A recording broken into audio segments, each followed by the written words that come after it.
Bonjour à tous, pour ceux que je n'ai pas encore rencontrés. Je remercie au passage Roald, Xavier et toute l'équipe de m'avoir invité, parce que c'est pile dans ce que j'adore faire.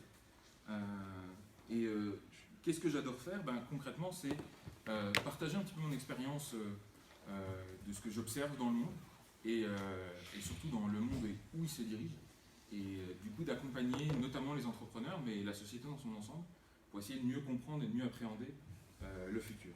Et aujourd'hui, j'ai envie de vous parler d'un phénomène qu'on appelle le progrès exponentiel. Est-ce que certains d'entre vous ont déjà entendu parler de cette expression, du progrès exponentiel? Forcément.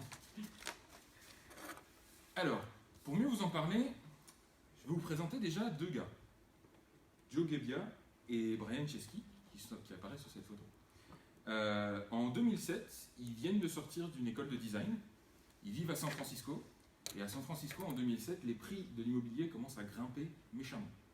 Parce que tout le monde veut venir vivre là, il y a plein de startups, il y a plein de gens qui vivent là, il y a Facebook et Twitter qui explosent, il y a plein de gens qui commencent à s'installer là. Et du coup, les propriétaires ils commencent à avoir une belle opportunité de faire monter un petit peu les loyers. Et donc, le propriétaire de Joe et Brian leur dit mois prochain, je vais peut-être un petit peu augmenter votre loyer. Et eux, ils se disent ça nous embête parce qu'on n'a pas des masses de moyens. Il y en a un des deux qui vient de lancer sa petite agence de design, l'autre qui pointe encore au chômage. Donc les loyers qui étaient déjà chers à San Francisco qui augmentent, ça les embête un peu. Et ils se disent tous les deux, tiens, il y a plein de gens qui viennent à San Francisco juste pour assister à des conférences et qui ont du mal à trouver une place à l'hôtel, ou en tout cas à un prix raisonnable, parce que les hôtels, il n'y en a pas tant que ça. Il y en a en tout cas beaucoup moins que le besoin en personnes qui viennent assister à des conférences. Du coup, ils se disent, tiens, il y a un matelas gonflable dans le placard, on va le mettre dans le salon, on va essayer de le proposer aux gens pour une nuit, 2 nuits, 3 nuits, le temps qu'ils viennent assister à la conférence. Et ça nous aidera, bien sûr, on leur demandera une petite compensation, et ça nous aidera à payer le loyer. Résultat des courses, en 2 jours, ils mettent en ligne un site qui s'appelle airbedandbreakfast.com, airbed comme le matelas gonflable, et grâce auquel ils proposent leur matelas gonflable dans leur salon. Et 3 personnes louent pour quelques jours à chaque fois, pendant un même mois, et donc ils arrivent comme ça à faire 1000 $, qui leur permettent de les aider à payer leur loyer. Et cette petite histoire, forcément vous aurez peut-être reconnu la référence. 8 ans plus tard, donc on est en 2016, airbedandbreakfast.com est devenu airbnb.com.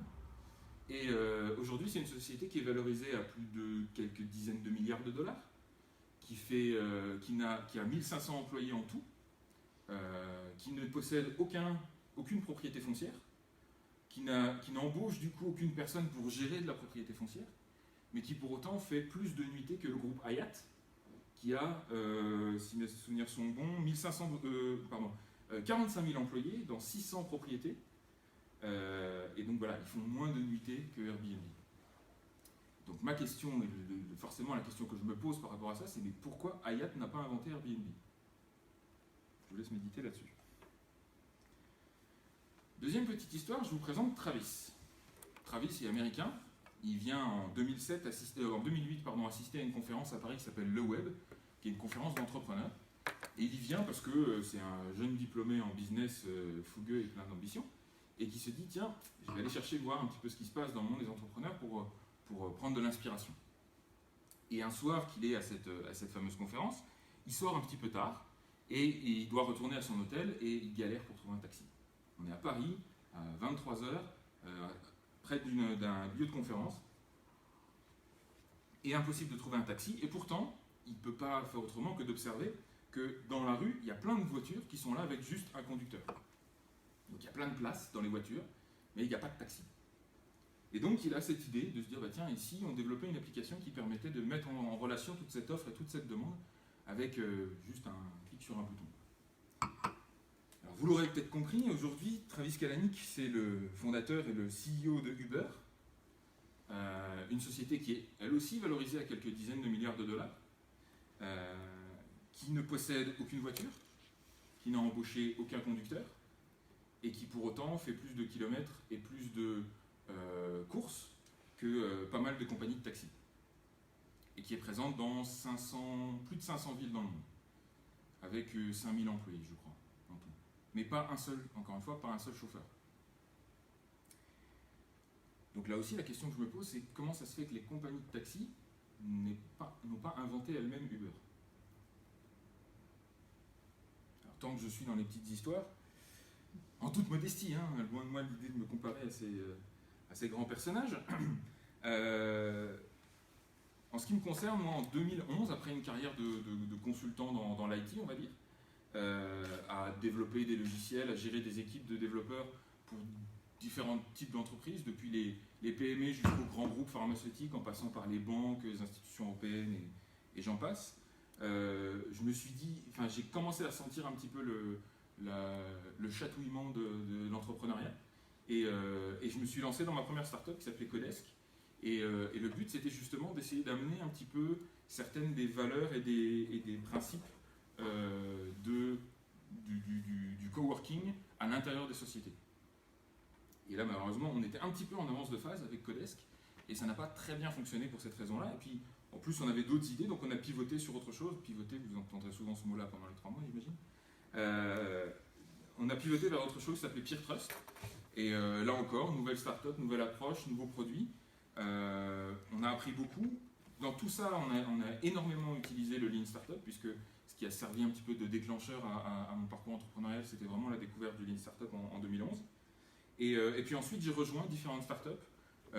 Octelia, une startup belge. Instaplay, c'était plus en France et aux États-Unis. Et puis, plus récemment, il y a un peu plus d'1 an, j'ai rejoint Take It Easy, dont certains d'entre vous ont sûrement entendu parler, à Bruxelles. Donc, quand je les ai rejoints, il y avait 20 personnes dans la société. On était présents dans 2 villes. On faisait donc de la livraison de nourriture à vélo, depuis les restaurants. On avait 15 000 commandes tout cassées, sur le tout, sur les 2 villes. Et on travaillait avec, si je me souviens bien, c'était 450 restos à peu près. Et les chiffres les plus récents, on était passé à 160 employés sur 20 villes, avec plus de 3000 restos et 1 million de commandes. Donc un parcours de croissance assez fulgurant, qui m'a permis de constater de première main, puisque j'étais directeur technique, donc je m'occupais notamment de l'équipe de développeurs, mais j'ai pu voir de l'intérieur ce que c'était qu'une start-up qui grandit à vitesse fulgurante, qu'est-ce qui fonctionne dans une telle start-up, qu'est-ce qui fonctionne un petit peu moins bien, et surtout reconnaître certains points communs entre mon expérience chez Take It Easy et les petites histoires que j'ai partagées avant. Et donc commencer à sortir un petit peu de tout ça pour en extraire la subscientifique moelle. Et là maintenant, c'est ce qui m'amène un petit peu devant vous aujourd'hui, c'est que j'ai vraiment envie de partager ça avec un maximum d'entrepreneurs pour vous expliquer un petit peu quels sont les enjeux et surtout pourquoi on n'arrête pas de parler des startups. Allez, dernière petite présentation. Celle-là, elle est un petit peu plus abstraite. Je vous présente Jean-Pierre. Jean-Pierre, il a 40 ans. Il gère une société de 40 personnes dans le papier, qui vend du papier.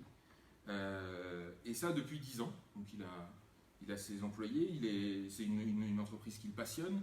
C'est ça qui le fait lever le matin. Ça, il y passe beaucoup de temps, ça prend beaucoup de place dans sa vie. Et il est très attaché à son équipe. Et il est vraiment très soucieux de faire en sorte que sa société survive et vive bien et que les employés y soient heureux. Évidemment, il y a des obstacles sur sa route. Il y a pas mal de choses qui lui mettent des bâtons dans les roues, on va dire. Il y a l'administration, les règles administratives et fiscales qui changent sans arrêt. Il y a l'écosystème, le marché qui devient de plus en plus compétitif. Il y a évidemment la technologie qui lui pose beaucoup de questions et qui rend en plus ses employés de plus en plus exigeants par rapport aux outils qu'ils utilisent, par rapport à leurs conditions de travail. Et en plus à tout ça, comme je disais, s'ajoute le poids de la responsabilité parce qu'il y a des clients, il y a des employés, il y a des fournisseurs, il y a énormément de gens qui dépendent de lui et qui dépendent de l'existence de sa société. Donc tout ça met beaucoup de poids sur ses épaules et c'est lourd à porter. D'autant plus qu'autour de la société, autour de l'entreprise, il ne peut pas s'empêcher de voir que le monde s'emballe un peu. Les technologies évoluent de plus en plus vite, les conditions changent de plus en plus vite, la pression augmente de plus en plus vite. Et à côté de ça, dans la presse, comme je disais, on n'arrête pas de parler de ces petites startups gérées par des jeunes inconscients qui sortent à peine des études, un petit peu effrontés, qui créent de l'emploi, qui grandissent à vitesse subliminale, qui lèvent des fonds assez incroyables. Et au fond, pourquoi ? Quelle est leur légitimité par rapport à notre Jean-Pierre qui a 40 ans, avec toute son expérience, avec toute sa sagesse, et il se sent un petit peu désemparé par rapport à tout ça. Et fondamentalement, Jean-Pierre, il a peur. Jean-Pierre, il a peur parce qu'il voit bien que le monde avance en dehors de son entreprise, et que son entreprise à lui, elle a du mal. Elle stagne un petit peu, elle reste un petit peu sur place. Et du coup, il se dit, il va falloir qu'on fasse changer les choses, mais en même temps, faire changer les choses, ça veut dire prendre des risques. Ça veut dire faire évoluer quelque chose. On sait ce qu'on a, on ne sait pas ce qu'on gagne, et surtout, on ne sait pas ce qu'on perd. Donc, il y a ce risque qu'il faut prendre, mais qui en même temps va à l'encontre de la responsabilité dont je parlais tout à l'heure. Donc, il y a cette peur qui est là. Alors, est-ce que cette peur, elle est justifiée ? On va regarder un petit peu ce qui se passe dans le monde de Jean-Pierre. Et donc, notamment, parlons un peu d'innovation. Alors, en 1965, pour faire un petit peu d'histoire, un gars qui s'appelle Gordon Moore, qui est devenu ensuite un des fondateurs de l'entreprise Intel, donc les fabricants de processeurs, a observé que depuis, donc ça c'était en 1970, que depuis 1965, la complexité, le nombre de composants sur un même circuit imprimé, en l'occurrence sur un même processeur, avait tendance à doubler tous les ans. Donc ce n'était pas une progression linéaire, mais ce qu'on appelle une progression exponentielle, c'est-à-dire qu'au lieu d'ajouter quelque chose dans le temps, on ajoute un multiplicateur à chaque année. Et ça, il a supposé que cette évolution-là qui s'était déroulée sur 5 ans, elle allait se dérouler, continuer à se dérouler pour les décennies à venir, jusqu'à un certain point où forcément ça allait s'arrêter. Mais en tout cas, il a prédit ce qu'on a appelé maintenant la loi de Moore. Alors il l'a ajusté ensuite, le facteur était plutôt doublé tous les 18 mois, mais elle s'applique encore aujourd'hui. Plus en nombre de transistors, parce que les transistors sont devenus tellement petits qu'on commence à avoir des problèmes avec ça, mais la puissance des processeurs, la puissance des puces électroniques continue à doubler tous les 18 mois à 1 an. On se rapproche de plus en plus des 1 an. Donc, cette loi de Moore, elle est vraiment fondamentale. Et ce qui est vraiment important de comprendre, c'est que si vous regardez bien ici, l'axe ici, c'est 1000, 10 000, 100 000, 1 million, 10 millions. C'est pas 10, 20, 30, 40, 50. C'est pas une progression linéaire ici. C'est une progression, ce qu'on appelle logarithmique. Désolé si je fais un petit peu de maths. Mais l'idée, c'est que là, vous voyez une progression linéaire, mais c'est sur une échelle logarithmique. Autrement dit, si on remet ça sur une échelle linéaire, vous verrez une belle courbe qui fait comme ça. Et ça, c'est important, la différence entre les deux. Je vais revenir un petit peu là-dessus. On va faire un petit peu de maths, mais juste pour poser un peu les concepts. Ce qu'on a là en haut, c'est le scénario catastrophe. Il n'y a plus de progression, il n'y a plus d'innovation, les choses stagnent. Vitesse zéro. D'accord ? On a un certain niveau de progrès, mais il n'y a pas d'évolution. Évidemment, ça, ce n'est pas le scénario souhaité. Le scénario le plus intuitif, c'est une loi linéaire. D'accord ? À chaque fois dans le temps, on ajoute un petit peu, on développe un nouveau procédé, on ajoute de nouveaux matériaux, et hop, on progresse un petit peu. Et ça, c'est une loi linéaire. Une loi exponentielle, c'est ça. On n'ajoute pas, on multiplie. À chaque étape dans le temps, on rajoute un facteur. On augmente par exemple de 10%, autrement dit, on multiplie par 1,1. Et ça, c'est une loi exponentielle. Et vous voyez que la forme n'est pas la même. Et ce qui est trompeur, c'est que justement, si on représente une loi exponentielle comme ça avec une échelle logarithmique, ça ressemble furieusement à une loi linéaire. Et en plus, l'autre facteur un petit peu problématique, c'est qu'ici, vous voyez, ça ressemble rageusement à une courbe linéaire, à une évolution linéaire. Donc si on est là, on ne voit pas forcément ce qui va arriver là. Et alors il y a même une progression encore plus spectaculaire, qu'on appelle la double exponentielle. C'est quand le facteur que vous multipliez à chaque étape, lui-même il augmente. Alors là, on a encore plus de mal, je dirais, à faire la différence entre l'exponentielle et la double exponentielle, si ce n'est que la pente, à la fin, elle est encore plus abrupte. Et cette différence entre la linéaire et la double exponentielle, parce que maintenant on est de plus en plus dans ce contexte-là, elle est fondamentale.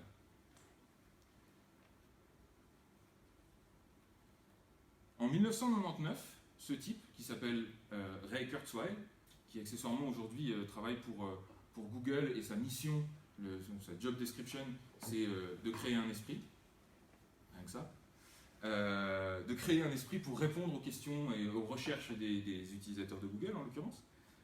Il est aussi directeur de ce qu'on appelle la Singularity University. C'est une université dont l'objectif, dont la raison d'être est de trouver des solutions aux problèmes de l'humanité pendant les décennies à venir. Rien que ça non plus. Hein.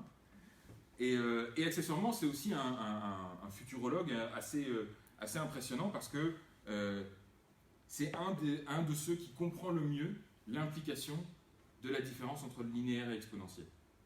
Et notamment, il a observé un phénomène assez intéressant, c'est que si on reprend la loi de Moore et qu'on remonte dans le temps, qu'on remonte à 1900, et puis qu'on regarde aussi les résultats qui se sont produits depuis les années 70, on se rend compte que là, on est toujours sur une échelle logarithmique. Hein. On est toujours, on multiplie à chaque cran. Mais vous voyez que la courbe, elle n'est plus linéaire. Elle prend une forme d'exponentielle. Donc on est sur un diagramme exponentiel avec une courbe qui est elle-même exponentielle. Donc on est sur une double exponentielle. Donc ça évolue encore plus vite que ce que Gordon Moore avait prévu. Et en plus, ce qui est un peu marrant, c'est que ça va de plus en plus vite, mais de plus en plus vite. Et en plus, ça ne s'applique pas qu'aux processeurs, puisque les processeurs, ils arrivent là, 1965, par là à peu près. Ça s'applique finalement à tout ce qui touche de près ou de loin à ce qu'on appelle les technologies de l'information. Et comme ça, il remonte jusqu'au premier calculateur mécanique du début du siècle. Donc c'est une tendance de fond qui ne touche pas seulement les processeurs, mais qui touche toutes les technologies qui ont attrait de près ou de loin à l'information. Donc c'est une loi qui est beaucoup plus générale que celle que Moore avait prévue, et en plus, il constate d'autres phénomènes, notamment le fait qu'une fois qu'une technologie, une fois qu'un domaine touche à l'information, intègre l'information, elle rentre directement dans une loi, dans une progression exponentielle, pour ne plus jamais en sortir. Tout se passe comme si on rentrait dans une espèce de boucle de feedback de laquelle on ne pouvait pas sortir. Et il n'y a jamais eu de contre-exemple, au sens large, hein, j'entends, de technologie ou d'innovation qui s'arrête de suivre une loi exponentielle une fois qu'elle est partie. Des fois, elles disparaissent complètement pour être remplacées par autre chose, mais ça ne repart pas sur une linéaire, ça c'est sûr. Alors là, il y a un petit problème avec ça. On a vu donc la différence entre linéaire et exponentielle. Le problème avec ça, c'est que nous, on est humains. Et on a un cerveau. Enfin, jusqu'à preuve du contraire.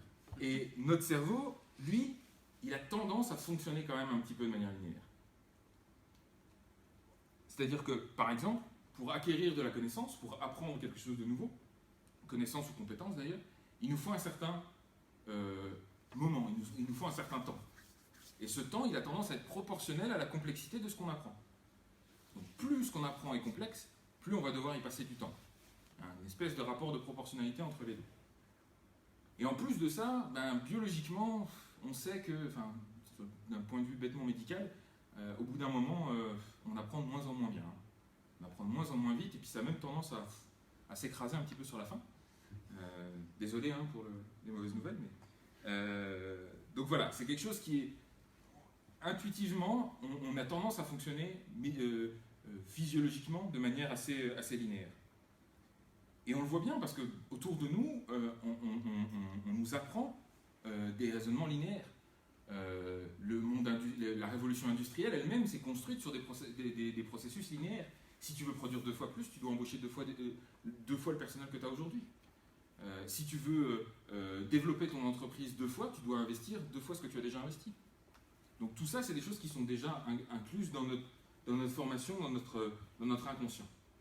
Et on le voit bien, quand on a tendance à augmenter trop vite, je ne sais pas si certains d'entre vous ont lu les articles à propos de Take It Easy dans la presse après la faillite, c'était pas tant.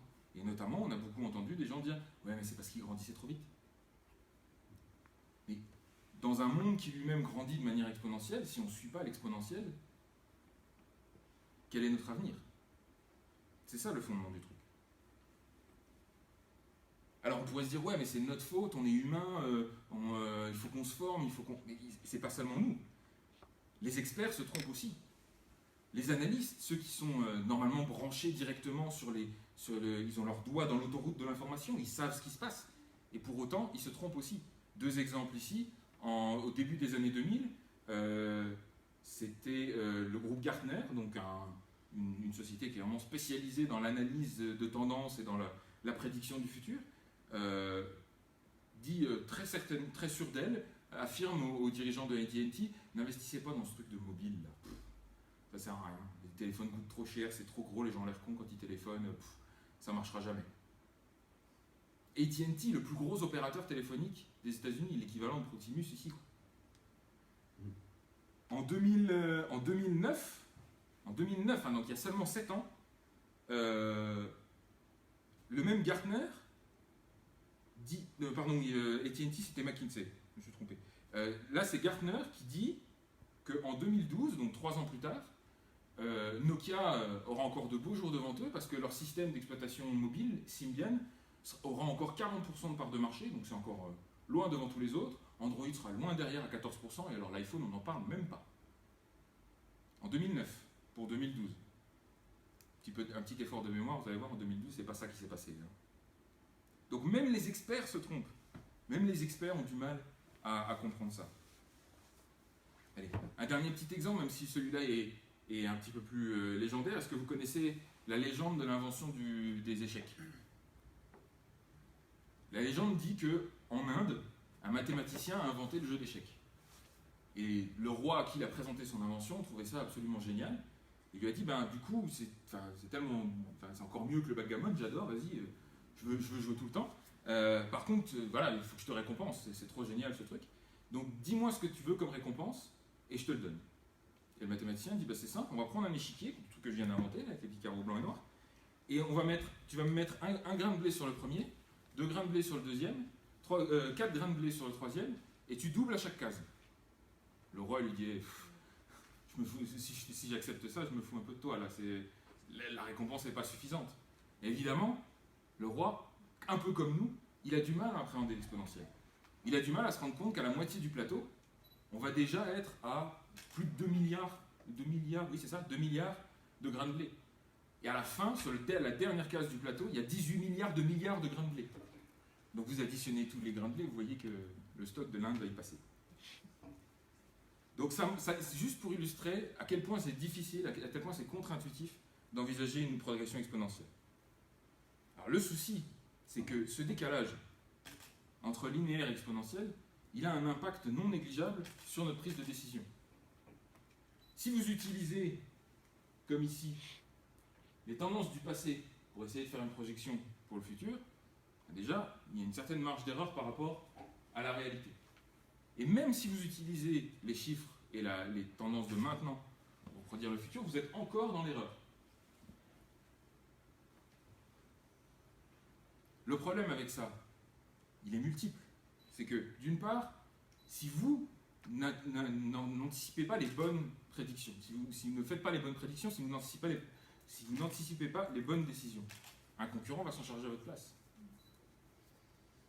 Lui, il va faire cette prédiction-là, lui, il va y aller. S'il a compris comment fonctionne une exponentielle, il va y aller. On va voir ce que ça a comme conséquence derrière. En plus, à ce stade, vous ne pouvez pas vous dire « Ah mince, à un moment donné, j'ai pris une mauvaise décision, je vais y retourner, et puis je vais en prendre une autre. » Parce qu'entre-temps, il s'est passé plein de choses. Le progrès ne vous a pas attendu. Donc, il est trop tard pour reprendre une meilleure décision. Et bien sûr, prendre une mauvaise décision, ça veut dire aussi avoir gaspillé toute cette énergie et tout ce temps-là à investir dans quelque chose qui n'est pas conforme à la réalité au final. Donc ça, vous voyez bien que ce décalage entre linéaire et exponentiel, il est fondamental. Au passage, j'ai oublié de vous préciser, parce que c'est un terme qui est super important, que cette tendance exponentielle qui est généralisée à tous les domaines, c'est ce que Ray Kurzweil a appelé la loi des retours accélérés. Et cette loi des retours accélérés, c'est quelque chose qui sert aujourd'hui de base à tous les raisonnements dont vous allez entendre parler aujourd'hui. Le Lean Startup, tous ces trucs-là sont montés sur l'hypothèse de la loi des retours accélérés. C'est-à-dire cette espèce de loi exponentielle que suit toute technologie, tout domaine, toute industrie, dès qu'elle touche à l'information, dès qu'elle active l'information au cœur de son métier. Alors vous allez me dire, ouais, mais à quoi c'est dû en fait? Pourquoi il y a un tel changement? Pourquoi Jusqu'à maintenant, enfin jusqu'à il y a quelques dizaines d'années, on était dans le linéaire, et puis maintenant on est plutôt dans l'exponentiel. C'est lié à trois facteurs, trois caractéristiques typiques de l'information, par rapport à tout ce qui était matériel avant, qui est encore matériel, hein, il ne faut pas rêver, on n'a pas basculé d'un monde à l'autre du jour au lendemain, mais il y a le matériel et l'information ont trois grosses différences fondamentales. La première, c'est que l'information, elle voyage à des vitesses virtuellement illimitées. Le transfert d'informations se fait quasiment instantanément. Ici, vous avez des fibres optiques qui tournent, alors on voit pas très bien les pays, mais vous avez les fibres optiques qui tournent autour de la Suisse. Justement, on voit les pays dessinés par les fibres optiques. C'est dire s'il y en a beaucoup.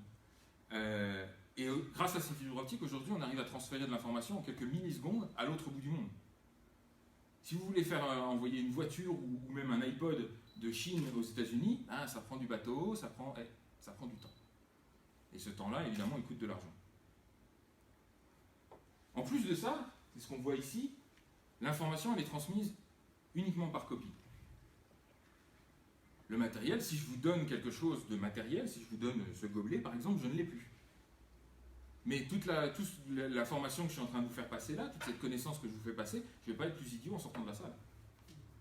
Je ne vais pas l'avoir perdu. C'est quelque chose que je vous copie, que je réplique. Et donc, intuitivement, intrinsèquement, l'information, elle ne fait qu'augmenter. La quantité d'information ne fait qu'augmenter. Et le dernier élément qui est fondamental, celui qu'on voit là, à gauche vous avez une bibliothèque, à droite vous avez des bed serveurs, un data center. L'information, ça prend virtuellement pas de place. C'est ridicule l'espace que ça prend l'information par rapport à l'équivalent matériel. Et donc ça aussi, ça a un impact fondamental sur ce qu'on appelle l'économie de l'information et comment ça fonctionne et quelles sont les règles qui régissent ce monde-là.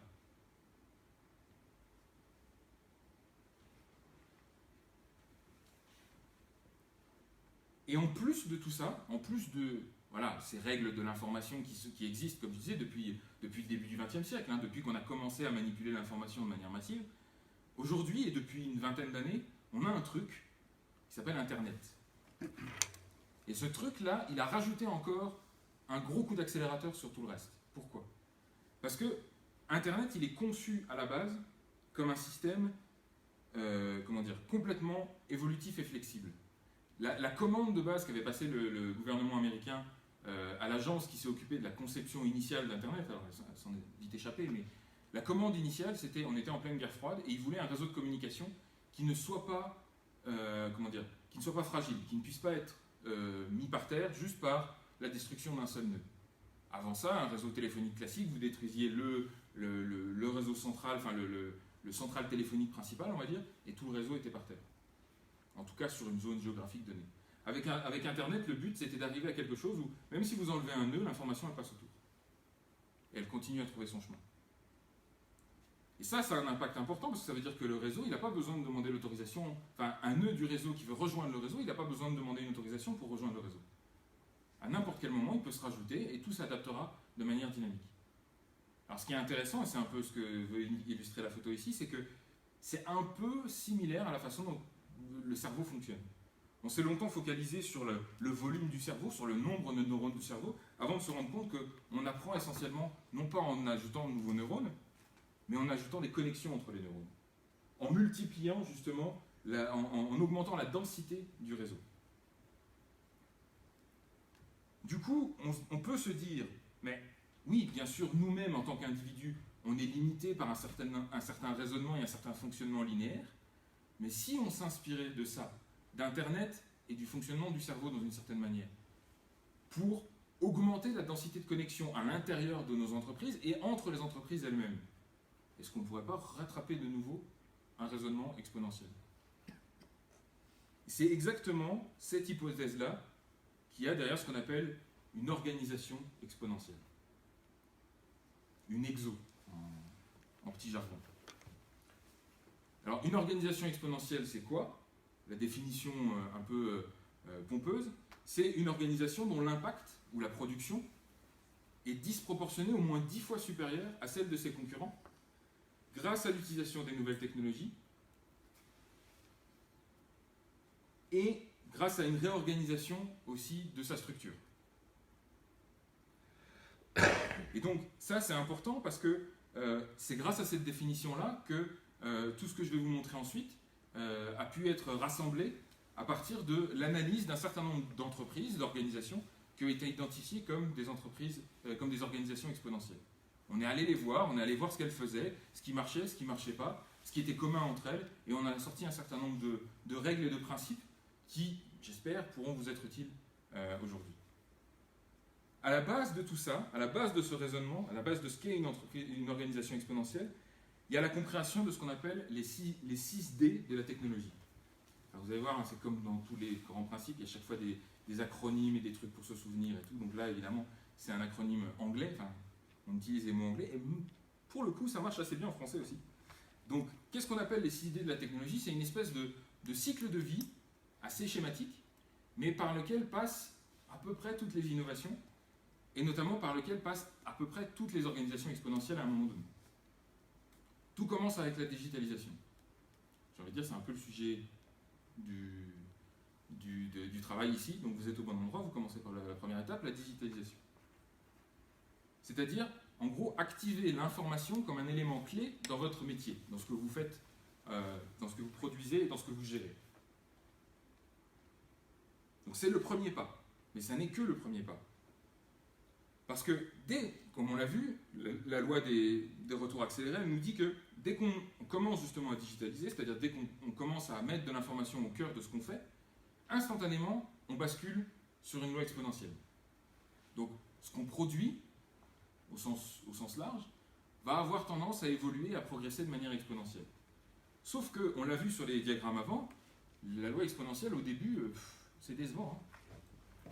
Donc c'est ça, le deuxième mot, c'est la déception, c'est qu'il ne faut surtout pas se laisser avoir par cette première étape qui a l'air d'être limite moins performante qu'une bonne vieille courbe linéaire qui monte droit vers les cieux. Parce qu'en l'occurrence, au bout de cette déception, il y a ce qu'on appelle la disruption. Alors là, désolé, je n'ai pas trouvé de traduction en français, il y en a, à ma connaissance, il n'y en a pas vraiment encore. Mais la disruption, c'est le moment où en fait on atteint cette partie de la courbe où ça décolle. Et là, on repasse au-dessus de la courbe linéaire. Et là, les choses ont l'air de s'emballer. Et c'est là qu'il faut être prêt à pouvoir gérer cette augmentation, encore une fois, où on quitte le terrain de la linéaire. Une fois qu'on a passé cette étape-là, on arrive dans une étape de démonétisation. Pourquoi démonétisation? Parce que, comme on l'a dit, l'information, ça ne coûte rien à transporter, ça ne coûte rien à stocker. Donc ça fait diminuer drastiquement tous vos coûts. On tend vers ce qu'on appelle le coût marginal zéro, c'est-à-dire que vos coûts de production, vos coûts de fabrication, en tout cas là où vous utilisez massivement de l'information, ça a tendance à diminuer drastiquement. Pour vous, comme pour tous vos concurrents. Tout le marché évolue de la même manière. Et à partir du moment où vous constatez cette démonétisation, vous vous rendez compte que ce serait sympa de dématérialiser un paquet de choses en fait. Qu'il y a pas mal de choses, en plus de l'information par laquelle vous avez commencé à digitaliser, qui pourraient bénéficier de la même dématérialisation. Et évidemment, l'objectif de tout ça et la raison d'être de tout ça, c'est l'accès, la démocratisation. À partir du moment où c'est peu cher et abondant, et c'est un mot-clé important, l'abondance, on passe d'un monde où le physique est rare, et c'est ça qu'on vend, on vend la rareté d'une certaine manière, à un monde de l'information où l'information elle est abondante. On en a plus qu'assez, on en a plus que tout ce qu'on a besoin. Et donc, la technologie devient démocratisée, la technologie devient plus accessible. Donc, ce que j'essaye de vous dire ici, c'est que il faut bien prendre conscience du fait que la digitalisation, encore une fois, ça n'est que la première étape. Mais c'est une première étape qui, en fait, vous fait sauter d'un vélo dans une fusée au décollage. Les règles ne sont plus les mêmes, l'atmosphère n'est plus la même. L'objectif n'est plus le même, clairement. Sauf si quelqu'un veut aller en vélo sur la Lune, un de ces quatre, mais c'est mal barré. Il faut un grand pont. Il faut un grand pont. Un grand pont, voilà, c'est ça. Il faut un grand pont. Malheureusement, pour construire le grand pont, il faudra sûrement des fusées. Retour à la case départ. Donc, à partir du moment où vous passez du monde du physique, du matériel, et donc du linéaire, au monde du digital, et donc de l'exponentiel, vous changez d'univers, vous changez de dimension. Les règles ne sont plus les mêmes. Et c'est là où, fondamentalement, il vous faut un autre système d'exploitation pour votre entreprise, pour votre organisation, une autre façon de fonctionner. Et c'est exactement ça, c'est exactement cet effort-là qu'on a entrepris depuis, c'est récent, hein, ça fait peut-être 5 ans, que déjà les startups en elles-mêmes ont commencé à mettre en œuvre ces principes-là, mais de manière intuitive, sans forcément les conscientiser. Et qu'il y a des gars qui se sont dit, attends, mais c'est intéressant ce qu'ils font. Est-ce qu'on ne pourrait pas adapter ça aux entrepreneurs en général et même à la société en général? Est-ce qu'il n'y a pas des principes génériques qu'on pourrait réutiliser? Et c'est typiquement les principes de l'entreprise exponentielle dont je vais vous parler maintenant.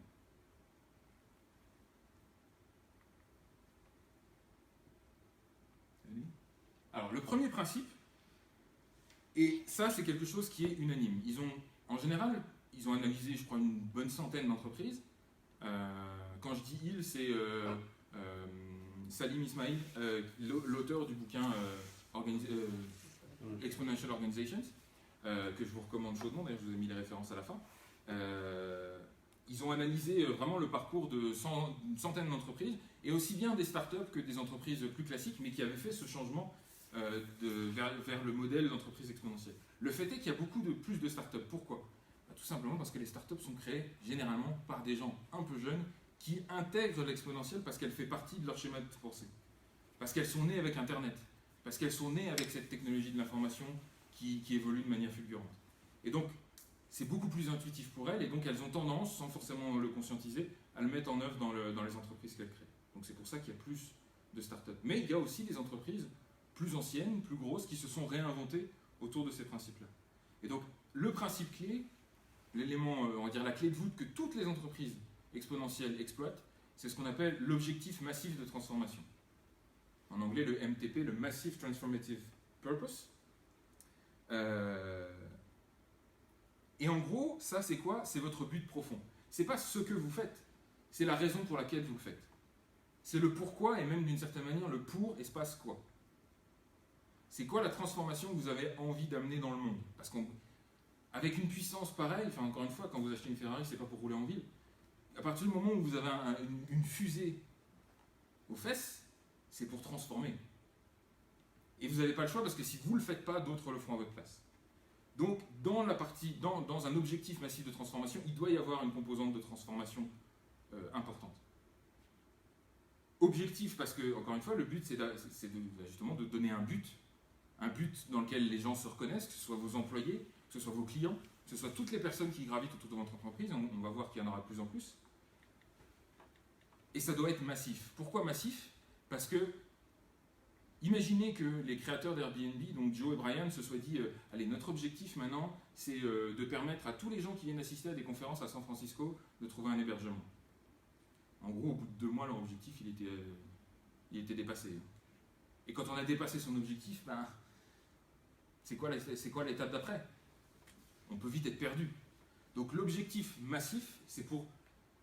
Il ne faut pas hésiter à se donner une ambition qui peut paraître utopique, qui peut paraître irréaliste, mais encore une fois, on est dans un monde exponentiel. Pour la petite histoire, je crois que c'est début des années 90, où ils ont commencé le projet dont l'objectif était de séquencer le premier génome humain. Et ils se donnaient une dizaine d'années pour le faire. Au bout de 7 ans, on avait séquencé, je ne sais plus, c'était 1%, hein, 2%. 2% du génome. On n'en était que là.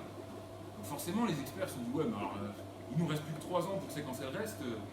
Allez, on fait une projection linéaire, on voit bien qu'on n'y arrivera pas, quoi. Il n'y a que des gars comme Kurzweil qui ont dit, non, mais attendez, là, on en est à 2%, ça veut dire qu'on a fait la moitié du boulot. Ah oui, sur une exponentielle, c'est ça. Et le fait est que l'objectif, c'était pour 2006, et en 2003, ils avaient déjà tout séquencé. Donc ils ont réalisé le projet plus vite que prévu, et avec un budget plus faible. Grâce à l'exponentielle. Et ça, c'était en grande partie parce que voilà, ils avaient osé se donner un objectif massif. Et ils y croyaient, même si à la base, ce n'était pas quelque chose de réaliste. Donc, si je prends quelques exemples. Airbnb, par exemple, leur objectif massif de transformation, maintenant, c'est soyez partout dans le monde, soyez chez vous. Motivant, ça. Et ça leur permet de générer vraiment un mouvement culturel. C'est ça l'objectif de l'OMT, c'est de générer un mouvement culturel à l'intérieur de l'entreprise et autour. D'emmener les gens, de les motiver, de les inspirer. Et en plus, ça leur permet d'attirer massivement de nouveaux employés qui se reconnaissent dans ces valeurs-là, qui se reconnaissent dans cet objectif-là, qui ont envie d'y participer. Et accessoirement, ça leur permet tout simplement comment dire, de déplacer le focus vers quelque chose qui est externe, qui est plus grand qu'eux-mêmes. Il y a très peu de politique interne chez Airbnb. Il y en a comme dans toute grande entreprise, mais il y en a beaucoup moins que pas mal d'entreprises de la même taille. Pourquoi ? Parce que les gens sont naturellement tournés tous vers cet objectif et se concentrent là-dessus. Et ça, c'est un élément assez puissant de l'OMT aussi. J'espère vous avoir convaincu de la nature essentielle de ce truc-là. Et en l'occurrence, on le retrouve chez toutes les organisations exponentielles, elles en ont toutes un. Et même souvent, elles en changent, elles l'adaptent. Airbnb, celui dont je vous ai parlé, le dernier date d'il y a 6 mois, où ils ont refait complètement leur stratégie et ils l'ont redéfini. Donc c'est quelque chose qui peut évoluer. Alors, une fois que vous avez votre MTP, que vous le mettez, donc MTP c'est l'anglais de OMT, vous l'aurez compris, une fois que vous avez cet objectif massif de transformation qui est devant vous, il y a en gros 10 principes, 10 attributs, 10 caractéristiques qu'on retrouve chez beaucoup de ces organisations exponentielles. On ne retrouve pas les 10 chez toutes, certaines les implémentent toutes, certaines n'en implémentent que 3-4. Et on constate que 3-4 en général, ça suffit déjà pour avancer, pour passer sur une exponentielle. Il y a 5 attributs, 5 propriétés qui sont plus externes, c'est celles qui sont à droite là. Alors il y a des acronymes là encore pour s'en souvenir, il y a des initiales, c'est Scale Ideas, ça permet de s'en souvenir plus facilement, mais on va voir à quoi correspondent ces initiales, enfin vous avez déjà un aperçu ici. Donc tout ce qui est externe, on l'associe plutôt au cerveau droit, c'est tout ce qui est la créativité, la croissance et l'incertitude, la gestion de l'incertitude. Tout ce qui est à gauche, le cerveau gauche, c'est ce qui est interne à votre entreprise, c'est les mécanismes qui vont permettre de maintenir un certain ordre, un certain contrôle et la stabilité. Donc c'est vraiment une symétrie, un équilibre à faire entre ces deux aspects des choses.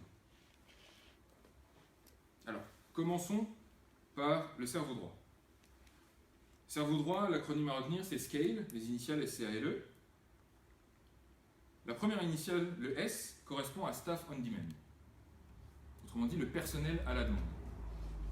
L'idée de base dans la plupart de ces organisations exponentielles, c'est que d'une manière ou d'une autre, elles font appel, en plus de leurs employés, parce qu'il y a toujours des employés, mais il y en a un minimum, en tout cas il y a une masse salariale qui est beaucoup plus réduite que d'autres entreprises, et ils font appel de manière complémentaire à des indépendants, des consultants, des travailleurs occasionnels, à des intérimaires. Et ça, c'est quelque chose qui est presque inévitable. Pourquoi ? Parce que vos employés, bien sûr, vous pouvez les envoyer en formation, ils peuvent se développer, mais on l'a vu, c'est linéaire. Mais d'une certaine manière, ils ont un certain domaine de compétences. Or, vos besoins, si vous passez sur une exponentielle, ils vont évoluer tout le temps. Ils vont changer, ils vont grandir. Comment vous allez pouvoir adapter vos employés et recruter toujours les gens dont vous avez besoin ? Sachant que si vous avez besoin de nouvelles personnes, il y a fort à parier qu'il y a certaines personnes qui étaient là au début qui ne seront plus nécessaires. Comment vous allez gérer cette croissance et cet aspect dynamique avec une masse salariale qui est relativement stable ou en tout cas qui évolue de manière linéaire ? Alors bien souvent, ces entreprises, que ce soit Airbnb ou d'autres, embauchent elles-mêmes de manière exponentielle. Il y a de plus en plus d'employés. Mais à côté de ça, chez Airbnb, c'est les gens qui gèrent les propriétés, donc les propriétaires. Chez Uber, c'est les chauffeurs. Chez Take It Easy, c'était les coursiers à vélo. D'une manière générale, c'est souvent des gens qui ne sont pas, qui ne font pas partie du cœur de métier essentiel, central de l'entreprise, mais qui permettent d'avoir une certaine flexibilité sur quelque chose qui est facilement externalisable. Donc ça, c'est une composante assez fréquente. Alors vous allez me dire, ouais, mais quand même, la sécurité de l'emploi, tout ça, où on va avec l'emploi. Là, malheureusement, les nouvelles ne sont pas bonnes. C'est que si on continue à maintenir l'objectif du plein emploi comme un objectif sociétal, on ne va pas s'en sortir. Ce n'est pas compatible avec la loi exponentielle. Le salariat, de toute façon, ce n'est pas quelque chose qui est naturel, qui est inné, qui est inscrit dans notre ADN. C'est quelque chose qu'on a inventé après la révolution industrielle pour servir les besoins de la révolution industrielle.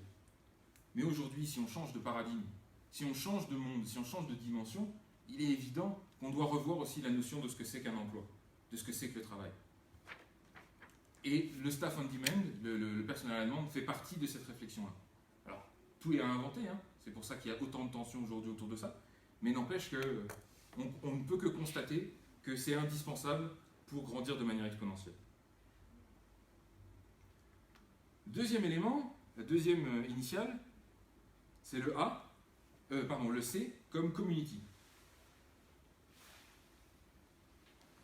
Alors, jusqu'à il n'y a pas longtemps, une entreprise, c'était une équipe des employés, des fournisseurs et des clients. Et ça s'arrêtait plus ou moins là.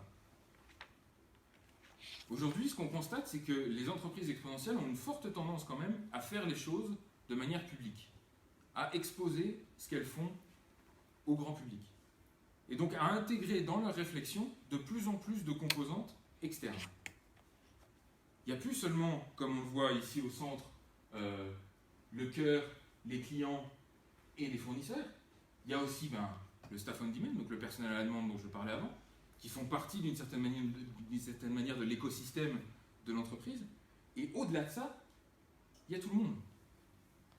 Il y a les fans, il y a les anciens employés, il y a tous les gens qui, d'une manière ou d'une autre, se reconnaissent dans l'OMT et ont envie de participer d'une manière ou d'une autre. C'est ce que certains anciens marketeurs appellent le brand. Non, c'est plus que le brand, c'est votre identité, c'est là où les gens vous reconnaissent. Et donc, l'idée, c'est vraiment de construire cette communauté autour de votre organisation. Et souvent, les étapes clés pour construire cette organisation, c'est déjà d'utiliser fortement votre OMT. Encore une fois, il est super utile parce que c'est lui qui va motiver, c'est dans l'OMT que les gens vont pouvoir se reconnaître. Donc, c'est vraiment primordial que d'utiliser ça pour motiver les gens à rejoindre votre communauté. Ensuite, une fois que vous commencez à créer une communauté de base, c'est très important de la nourrir de manière régulière, permanente, de répondre à ses questions, d'écouter ses besoins, d'intégrer ses idées, et pas juste de faire de la communauté de principe en disant on vous enverra une enquête de satisfaction de temps en temps pour voir si vous êtes content. Non, mais vraiment d'intégrer leurs idées pleinement. Et une fois qu'on a fait ça, et que ça devient difficilement gérable, parce que qui dit tout le monde, dit potentiellement vraiment tout le monde, donc ça commence à faire beaucoup de monde. Donc il faut commencer à mettre en place des processus de l'automatisation, du filtrage, pour intégrer au mieux tout ça, et pour faciliter l'interface avec le monde extérieur. Et ça, à quoi ça sert ? Ça sert, encore une fois, à intégrer de la créativité, de l'innovation, des idées qui viennent de l'extérieur. Ça sert à valider des choses, valider avant de produire. Parce que vous avez tous entendu parler de Kickstarter et tous ces systèmes de crowdfunding. L'objectif, c'est de valider un marché avant de produire le produit.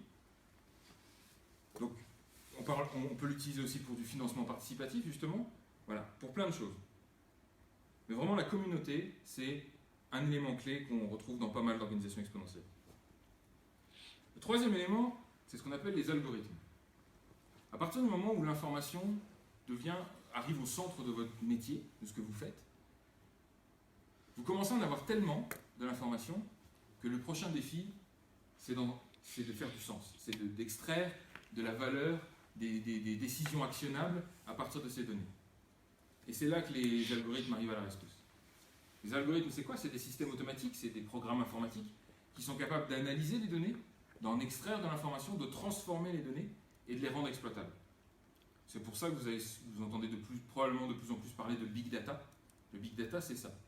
C'est comment on intègre toutes ces données. Alors bien sûr, on les stocke et on les manipule, mais on les transforme et on en extrait la substantifique moelle. On parle aussi des fois de machine learning. Le machine learning, c'est l'analyse des données historiques pour en tirer des décisions pour le futur.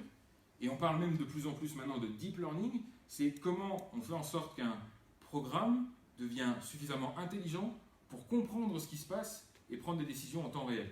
C'est typiquement ce qui est au centre des voitures automatiques, par exemple des voitures autonomes. C'est du deep learning.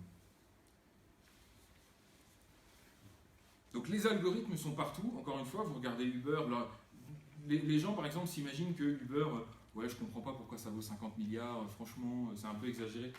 vous avez une idée de la complexité et de la vitesse à laquelle évolue leur algorithme de dispatch. C'est-à-dire l'algorithme qui leur permet d'associer une demande d'un client à un chauffeur en route. C'est la clé. Ça, une fois qu'ils ont ça et qu'ils auront perfectionné ça, vous remplacez les chauffeurs par un ordinateur, mettez une voiture autonome sur la route, l'algorithme reste le même. Le potentiel, il est virtuellement illimité. Mais cet algorithme-là, il prend du temps à fabriquer. Chez TechEasy, on avait aussi un algorithme de dispatch qu'on développait nous-mêmes parce que c'était un des éléments clés de notre activité. Chez Airbnb, ils ont aussi des algorithmes de recommandation. Et c'est ces algorithmes-là qui permettent de faciliter, d'augmenter le taux d'occupation finalement de tous leurs appartements. Donc les algorithmes sont au centre de tout ça.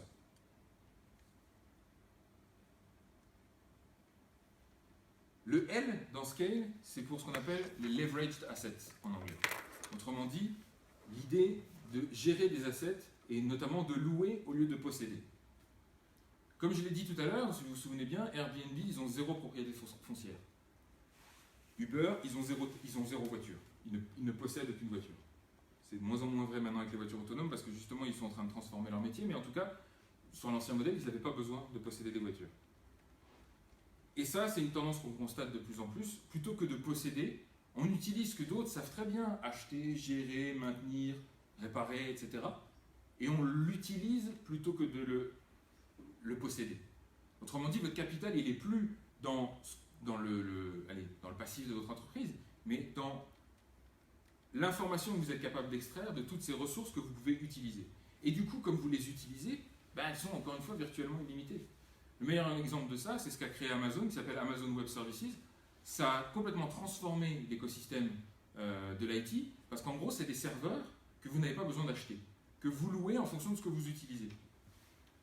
Amazon, eux-mêmes, ils achètent des baies de serveurs, ils mettent en place des ordinateurs, ils installent des systèmes dessus, ils savent faire. Ils savent remplacer des ordinateurs quand ils ne marchent plus, etc. Par contre, vous, tout ce que vous avez à vous occuper, c'est de savoir de quoi vous avez besoin, et ça s'adapte à la demande. Et vous payez que pour ce que vous avez besoin. Et ça, c'est une tendance générale qu'on remarque dans plein, encore une fois, d'organisations exponentielles. Airbnb, encore une fois, les appartements, ils ne les possèdent pas. Ils font appel aux gens qui ont leur propre appartement et ils leur mettent à disposition des outils pour les gérer. Pareil pour les taxis avec Uber. On pourrait prendre aussi l'exemple de Tesla, par exemple, qui va se lancer de plus en plus là-dedans, qui va permettre aux gens d'acheter leur voiture, donc leur voiture électrique, mais aussi de la mettre à disposition des gens. C'est pas Tesla qui va louer les voitures aux gens, c'est les gens qui vont acheter leur voiture et ensuite Tesla va les aider à gérer son utilisation. Donc ça, c'est quelque chose qu'on retrouve dans beaucoup d'organisations exponentielles. Et enfin, le dernier élément pour le cerveau droit, le E, c'est pour l'engagement. Alors quand je dis engagement, entendons-nous bien, c'est pas l'engagement d'employé. C'est vraiment l'engagement dans le sens de commitment, d'implication. Et là, un élément qui revient très souvent et qu'on peut constater si on y fait un petit peu attention, c'est ce qu'on appelle la gamification. La gamification, c'est quoi? C'est l'utilisation des mécanismes ludiques, des mécanismes du jeu, notamment des jeux vidéo, à des fins non ludiques. C'est pour ça que, par exemple, sur Facebook, votre nombre d'amis, il est bien visible sur votre profil. C'est de la gamification. C'est pour ça que sur Airbnb, quand les gens vous laissent des reviews, vous avez un certain nombre d'étoiles, avec le nombre de commentaires, c'est bien visible sur votre profil. C'est de la gamification. Sur Uber, pareil, le rating, ça fait partie de la gamification. Et vous avez des systèmes après qui peuvent aller autour, de badges, de récompenses, etc. Tout ça, ce sont des systèmes qui sont amenés à favoriser l'implication, sans même que les gens s'en rendent compte, mais juste, voilà, automatiser d'une certaine manière les interactions avec sa communauté. Donc ça, c'était la partie cerveau droit, externe à l'entreprise. Ensuite, il y a la partie cerveau gauche. Vous vous doutez bien qu'avec tous ces trucs-là qui nous arrivent dessus, c'est exponentiel, on intègre de plus en plus d'idées, on doit commencer à développer des algorithmes, à gérer des ressources qui ne nous appartiennent pas. Tout ça, c'est... Allez, sur une entreprise telle qu'elle existe aujourd'hui, c'est compliqué à intégrer. Évidemment, il faut mettre en place un certain nombre de mécanismes pour tirer parti de tout ça et ne pas se laisser déborder. Et c'est à ça que servent les principes qui viennent. Le premier, c'est la notion d'interface. Si vous faites les choses publiquement, mais que vous ouvrez tout aux 4 vents, que le public peut venir vous voir et peut, en l'occurrence, venir voir n'importe qui dans votre entreprise, Ça va vite devenir compliqué à gérer. Et surtout, ça va être difficile de synchroniser tous ces points d'entrée et d'en sortir quelque chose d'actionnable. Donc, mettre en place des interfaces, c'est en gros identifier par où les contributions et les entrées externes vont arriver. Qui, dans l'entreprise, va être capable de gérer ça et comment? Quels sont les processus qu'on va mettre en place? Au début, en général, c'est manuel. Mais très rapidement, on peut mettre en place des outils automatiques qui permettent d'intégrer les contributions. C'est pour ça que vous avez de plus en plus d'entreprises qui ont, par exemple, des systèmes de feedback automatisés. Vous remplissez un formulaire, mais à la fin, il y a vraiment quelqu'un qui vous contacte. Mais la personne qui vous contacte, c'est la bonne personne en fonction de la petite option que vous avez choisie dans les idées roulantes, suivant que vous avez un problème avec votre facture, avec votre produit. Voilà, ça, c'est des interfaces. Donc ça, c'est le premier élément qui est vraiment important et qui souvent, en plus, est spécifique à votre business. Il y a des outils qui existent, que vous pouvez réutiliser comme ça. Mais bien souvent, c'est quelque chose qui vous est spécifique, qui vous est propre, et donc que vous devez mettre en place.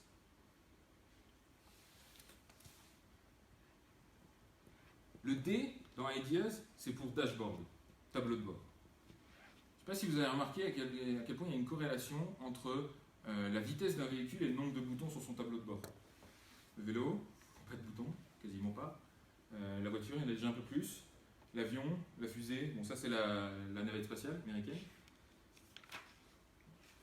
On se rend compte intuitivement qu'à partir du moment où on passe dans un monde exponentiel, à partir du moment où la vitesse augmente rapidement, on a besoin d'instrumentation. On a besoin de savoir où on met les pieds. On n'a pas le temps de faire des grands plans sur la comète, d'analyser ce qui s'est passé avant. En temps réel, on a besoin de savoir où on en est. Qu'est-ce qui se passe à l'intérieur de l'entreprise, autour de l'entreprise? On a besoin de sonder, de rassembler un maximum de données et de mettre ça de manière visible, non seulement pour les dirigeants, mais pour l'entreprise dans son ensemble. Il y a même des organisations exponentielles qui vont jusqu'à mettre des tableaux de bord à disposition du grand public. On peut voir en temps réel ce qui se passe, alors bien sûr pas tout, mais on peut voir une partie de ce qui se passe et des métriques que surveille l'entreprise pour voir où elle met les pieds. Et encore une fois, c'est du temps réel.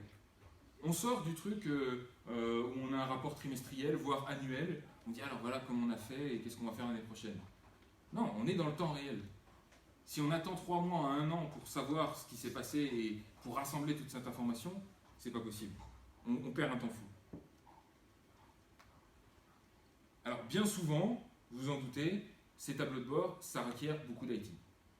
Ça requiert du software. Alors là aussi, il y a des outils qui existent, qu'on peut intégrer, qu'on peut configurer. Et puis, bien souvent, il y a des choses où les métriques elles-mêmes évoluent très vite. C'était le cas chez Techity, par exemple. On ne surveillait pas les métriques d'un mois sur l'autre, on ne surveillait pas les mêmes métriques. Et donc, régulièrement, on devait changer notre façon de les calculer, notre façon de les mettre à disposition. Et donc, c'est quelque chose qui demande du développement à part entière. Donc, encore une fois, désolé, il y a beaucoup d'IT là-dedans.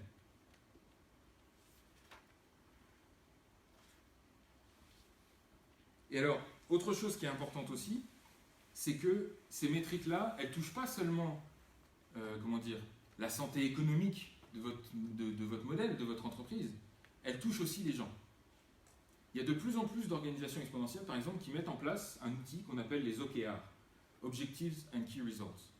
C'est quoi ça? C'est en gros, oubliez les évaluations de performance annuelles, c'est un système qui permet aux employés de se donner à eux-mêmes des objectifs, généralement sur 1 à 3 mois, et d'identifier les métriques qu'ils vont surveiller eux-mêmes individuellement pour savoir s'ils sont sur la bonne voie par rapport à ces objectifs. Ça, c'est un truc qui a été inventé chez Intel il y a 30 ans, qui a été mis en place chez Google et qui marche encore merveilleusement bien, et qui est aujourd'hui de plus en plus utilisé par pas mal d'organisations exponentielles. C'est un moyen, finalement, pour tous les employés de se fixer des objectifs, de savoir comment les suivre, et aussi, parce que ça c'est un truc super important, de voir quels sont les objectifs et les key results de toute la société. Aujourd'hui, chez Airbnb, n'importe quel employé de Airbnb peut voir quels sont les objectifs et les résultats clés de Brian Chesky, par exemple. Et peut, du coup, se faire une idée de comment il peut y contribuer, directement ou indirectement, mais comment il peut participer au bon succès de la boîte. Et ça permet, à la fin de chaque période, Par exemple, chez Techidizzy, on faisait ça tous les trimestres. À la fin de chaque trimestre, de voir, on faisait un bilan tous les trimestres, mais évidemment, on les suivait en continu, et de voir à chaque fois où on en est par rapport aux objectifs qu'on s'était fixés, et qu'est-ce qu'il faut qu'on fasse pour corriger le tir. Et on n'attendait pas un an pour faire ça. Alors, je disais, oublier les performances, les évaluations de performance annuelles, c'était un petit peu caricatural, parce qu'en fait, on se rend compte à l'usage que les OKR servent un certain objectif, mais c'est pas avec ça qu'il faut conditionner le salaire et la compensation des gens, parce que sinon, ils prennent plus de risques. Leurs objectifs sont plus assez ambitieux. Donc bien souvent, on constate qu'on garde les deux systèmes en parallèle, et simplement on évite que l'un bave sur l'autre, qu'on commence à conditionner la compensation en fonction des OKR. Mais bon, c'est des systèmes qui sont très puissants.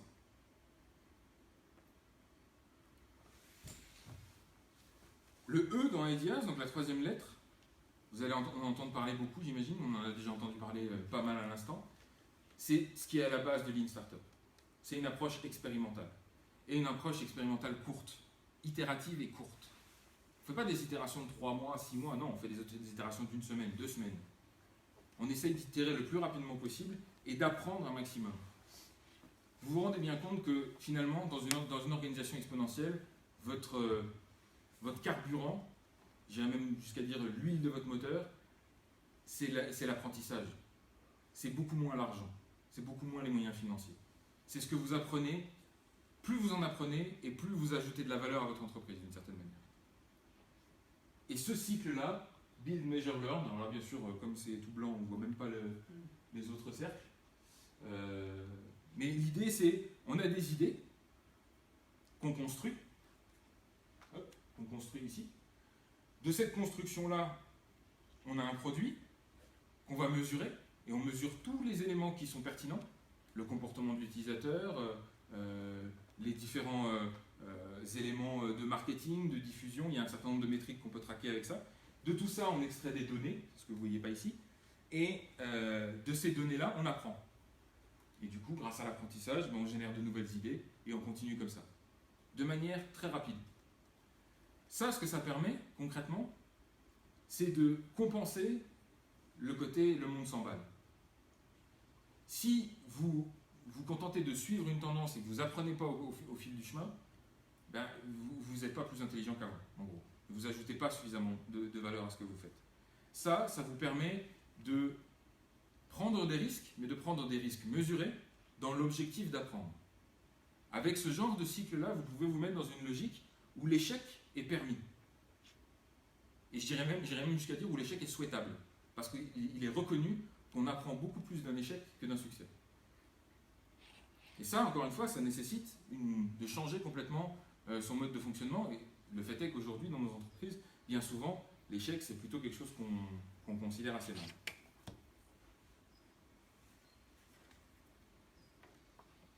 L'élément suivant, c'est l'autonomie. Le A de autonomie. Encore une fois, je disais, on change de monde, on change de règles, on change d'univers, de dimension.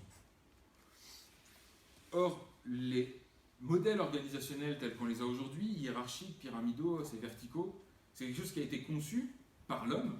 Encore une fois, il n'y a rien d'inné, de naturel là-dedans. Ça a été conçu pour répondre aux besoins de l'ère industrielle. Mais si on change de monde, si on change d'ère, fatalement, il faut qu'on revisite, on réinvente la façon dont on organise nos entreprises. Et ça passe notamment par le principe de l'autonomie. Alors, je ne sais pas si certains d'entre vous ont entendu parler du livre Reinventing Organizations de Frédéric Laloux. Je vous le recommande fortement. C'est un petit livre de chevet pour pas mal de dirigeants, parce que ça force à réfléchir un petit peu à de nouvelles façons d'envisager la structure de son entreprise. Il a fait une version expurgée maintenant. Ah ouais? Ouais. Plus courte ou Oui, plus courte. plus digeste? Pour ceux qui ont envie de se taper la brique. Ouais, c'est vrai que la brique, elle est mastoc. Hein. Donc tant mieux, c'est une bonne nouvelle. C'est bienvenu. Et donc, dans une organisation où on favorise l'autonomie, typiquement, les titres ont beaucoup moins d'importance que les rôles. Ça veut dire que les gens peuvent être amenés à changer de rôle dans le temps, et même à cumuler plusieurs rôles à la fois. On retrouve ces notions de fluidité, de flexibilité et de décentralisation qu'on retrouve encore une fois dans Internet. On les retrouve dans ces modèles organisationnels-là. Donc on a des équipes qui sont plutôt orientées vers des projets. Il y a un principe aussi que j'aime bien, qu'on retrouve par exemple dans un mode d'organisation qu'on appelle l'holacratie, qui consiste à utiliser la tension, donc les désaccords, comme un moteur plutôt que comme quelque chose qu'on essaye d'éviter. Non, on ne s'embête pas, on ne se bat pas. Non, bien sûr, de la tension viennent les nouvelles idées, vient la créativité. Donc plutôt que d'essayer de cacher ça sous le tapis, il faut l'utiliser à son plein potentiel. Donc l'holacratie, c'est aussi un terme que vous entendrez certainement beaucoup quand on parle des nouvelles organisations. Alors, on a un petit peu plus de recul maintenant, tout n'est pas bon à prendre dans l'holacratie, c'est assez rigide et ça a eu déjà des... allez, on a tiré déjà pas mal d'enseignements de ça, mais il y a des bonnes idées à prendre là-dedans. Mais le fondamental ici, c'est il faut éviter de penser nos entreprises comme le faisaient nos parents. Et le dernier élément, le S dans Ideas, c'est Social Technologies. Autrement dit, utiliser les technologies sociales. Alors qu'est-ce que j'entends par technologie sociale? C'est d'une manière générale tout ce qui est inspiré de près ou de loin des réseaux sociaux. Ça ne veut pas dire que demain, il faut imposer à tous vos employés qu'ils aient un compte Facebook. Non, ça c'est raté, ils en ont déjà tout ça. Ou en tout cas qu'ils l'utilisent au bureau. Mais ça veut dire utiliser la puissance qu'il y a derrière ces outils-là. On parlait d'Yammer tout à l'heure, c'est exactement ça. Yammer, c'est un réseau social d'entreprise, ça sert à faire ce genre de choses. Ça sert à quoi? Ça sert à partager des fichiers. Pourquoi partager des fichiers? Pour faire en sorte qu'on ait tous le même référentiel, qu'il n'y en ait pas un qui ait une version du document et l'autre un autre. Non, on tape tous au même endroit. Ça sert aussi à avoir des flux d'informations. C'est-à-dire qu'on n'est plus dans une logique, encore une fois, verticale, où l'information, elle doit d'abord remonter jusqu'au manager, puis redescendre dans sa chaîne de commande. Non. On est dans une logique où tout le monde peut communiquer avec tout le monde à l'intérieur de l'entreprise. Tout le monde ne sera pas intéressé par toutes les informations. Mais il y a un certain nombre de personnes qui voudront s'inscrire, s'abonner finalement à certains flux d'informations. Et ça, c'est typiquement des choses que les réseaux sociaux d'entreprise permettent de faire. Et souvent, on utilise aussi ces outils-là pour faire de la gestion de tâches. Parce que, encore une fois, quand vous avez tous ces inputs, tous ces nouveaux projets qui se créent, qui se détruisent, qui évoluent, il faut garder une trace de tout ça. Et donc, souvent, il y a des outils de gestion de tâches qui sont au centre de tout ce qu'on fait. Et là, je ne prends que quelques exemples, évidemment, de ces trucs-là. Donc voilà. Là, on a revu un petit peu le cerveau gauche, le cerveau droit, les éléments externes, les éléments internes, des choses qui peuvent faciliter et encourager la créativité et intégrer un maximum d'input de l'extérieur, et en même temps, des choses que vous pouvez mettre en place à l'intérieur de votre organisation pour tirer le meilleur parti de tout ça et quand même garder une entreprise qui tient la route, quoi. Et qui n'explose pas en plein vol, parce que c'est un peu le risque. Un vélo dans l'espace, ça ne marche pas bien.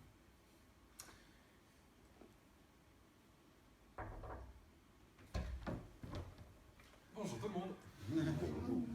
Donc avec ça, on voit bien que, en gros, ce que nous apprend l'exponentiel, c'est que ça devient de plus en plus difficile de prédire ce qui va se passer. Typiquement, faire un plan sur 5 ans, on oublie.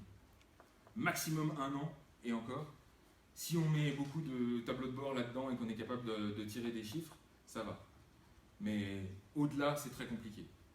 Donc, dans la mesure où c'est difficile de formuler une stratégie, parce que pour le but de prédire, c'est de formuler une stratégie, ce que vous pouvez faire par contre, c'est mettre en place la structure qui vous permet en tant qu'organisation d'intégrer tout ce foisonnement d'informations et d'évolution.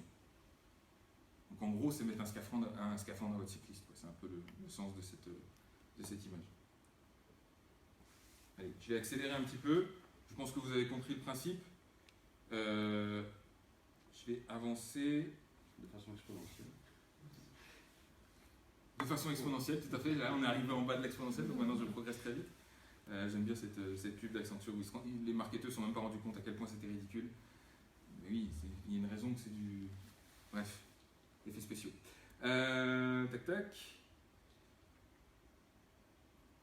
Alors, petit point important, vous allez peut-être que certains d'entre vous se disent « Ouais, mais il est bien gentil, c'est avec ces trucs de start-up là, mais ouais, peut-être que ça ne marchera pas pour moi. Hein. Moi, j'ai plus de matériel, j'ai plus de quelque chose de physique. Ça ne va pas s'adapter. » Le fait est que, oui, il y a des exceptions. Une entreprise minière, par exemple, on a du mal à s'imaginer comment ils vont pouvoir intégrer l'information au cœur de ce qu'ils font. des gens qui extraient du pétrole ou des minerais. La construction, le bâtiment, on se dit après tout, c'est essentiellement physique, comment je vais pouvoir faire pour gérer mes chantiers avec de l'information. Encore une fois, on est dans l'exponentiel. On commence déjà à parler d'imprimantes 3D de bâtiments, de robots mineurs. Donc, il y a des exceptions aujourd'hui qui n'en seront peut-être pas demain. Donc vraiment, je vous encourage à intégrer ça dans votre réflexion et à penser en dehors de la boîte, comme on dit, pour utiliser une traduction littérale. Et mon dernier point, je pense que il y en a sûrement qui sont venus parmi vous ici en se disant ça a l'air pas mal ce qu'ils font tous ces startups là, bon ils ont l'air un peu effrontés mais n'empêche qu'il y a des trucs qui marchent et j'aimerais bien faire appel à des experts de tout ça pour m'expliquer un peu comment ça marche et voir comment je peux appliquer ça à mon entreprise. Donc il y a des outils, il y a des techniques, il y a des méthodes qu'on peut intégrer dans son mode de fonctionnement. Mais s'il y a une chose que j'aimerais bien que vous reteniez en sortant d'ici, c'est de vous dire que si les startups utilisent ces techniques-là, si elles utilisent ces méthodes, si elles ont développé ces outils, c'est une conséquence d'un changement culturel. C'est une conséquence d'une compréhension de cette loi exponentielle dont on a parlé au début. Vous pouvez mettre en place tous les outils que vous voulez, si vous continuez à penser en linéaire, vous n'en tirerez pas le bon parti. Pire, vous allez vous dire « Ah mais les outils ne fonctionnent pas ». Les outils ne fonctionneront pas si vous n'intégrez pas la dimension culturelle. Tout démarre avec ça. Tout démarre avec cette compréhension de ce que c'est qu'une loi exponentielle. Tout démarre avec la culture. Voilà, c'est tout pour moi. Et alors, je vous recommande fortement ces deux bouquins. Donc, Reinventing Organizations de Frédéric Laloux. Il y a une version française aussi, je crois. Oui. Et il y a beaucoup des choses dont je vous ai parlé aujourd'hui, je n'ai pas tout inventé, hein. Je n'ai pas inventé grand-chose d'ailleurs, qui viennent de ce bouquin, Exponential Organizations, qui est en anglais, malheureusement je ne crois pas qu'il y ait encore de traduction française, non, il ne semble pas. Mais qui est une petite mine d'informations et qui donne notamment pas mal de clés, que ce soit que vous soyez une start-up, une PME ou une grande entreprise, pour savoir comment aborder ces différents principes. Donc voilà, je vous recommande ces bouquins-là, c'est notamment beaucoup là-dessus qu'on se base quand on parle d'entreprise exponentielle. C'est tout à fait compréhensible et lisible. Ouais, en plus, c'est assez digeste. Est-ce que vous avez des questions? Il est tard. Il est tard. Tout le monde a faim. Sinon, on pourra en discuter de toute façon autour du dîner. Ouais, mais est-ce que. Mais si, question, c'est comment est-ce que vous voyez ça dans votre société, dans votre entreprise? Qu'est-ce que ce qui a été discuté maintenant évoque là à brûle pour point sur pour vous dans votre société?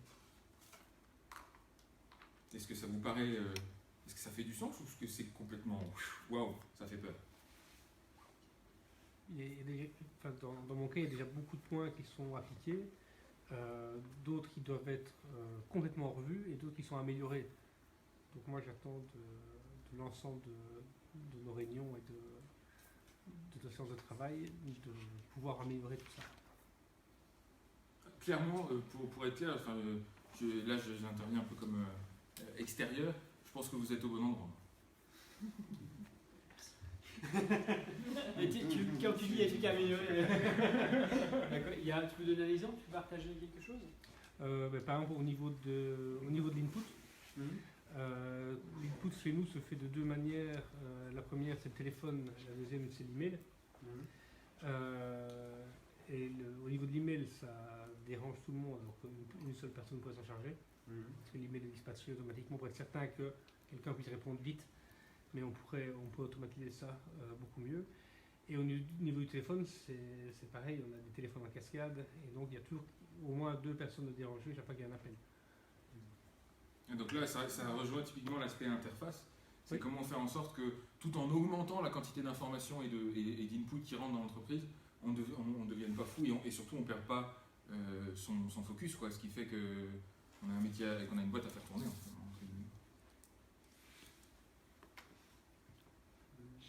Il y en a qui ont des projets sur les données, qui ont plein de données de leurs clients.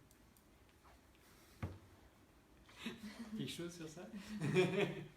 Non, j'ai juste un peu de mal en fait avec il va falloir que je lise parce que quand on parle de double exponentielle comme ça, donc vous dites entre guillemets que voilà, je vais agir, je vais décider de mettre ce système-là pour nous aider pour telle raison.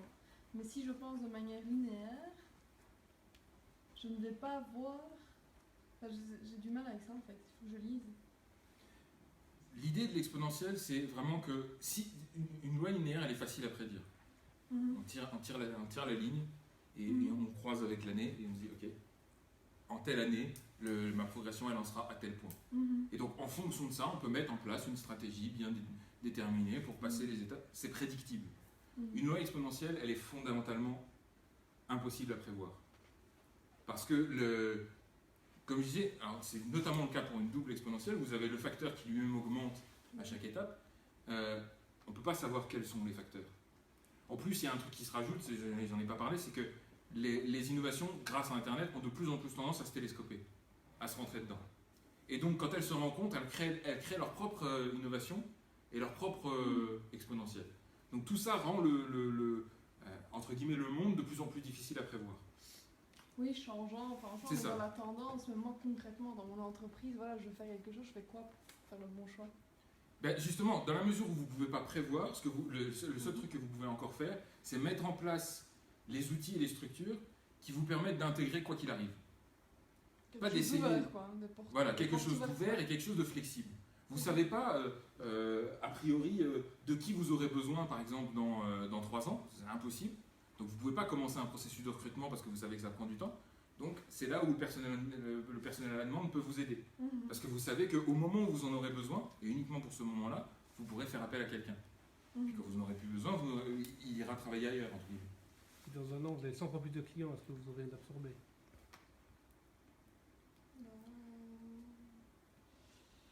J'espère que oui. Est-ce que vous saurez les absorber? Est-ce que vous saurez comment faire pour les absorber?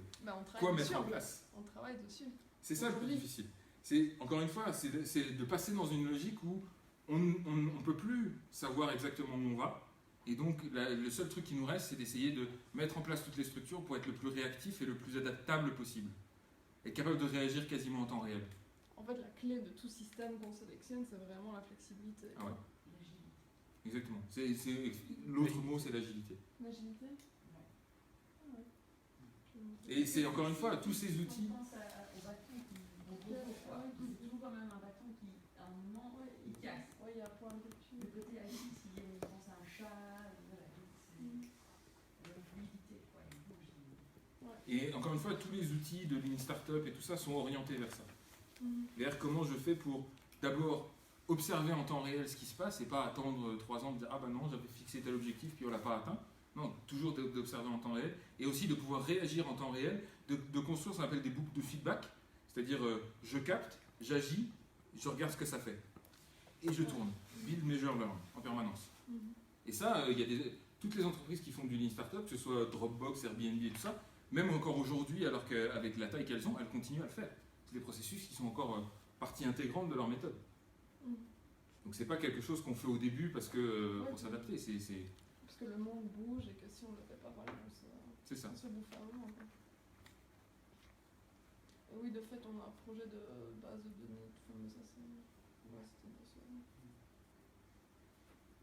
Une société existante peut s'orienter vers l'exponentielle organisation parce que c'est ce qu'on essaie de mettre chez nous et on a des employés qui sont réfractaires au changement et alors il faut s'en débarrasser ou il faut espérer des changes.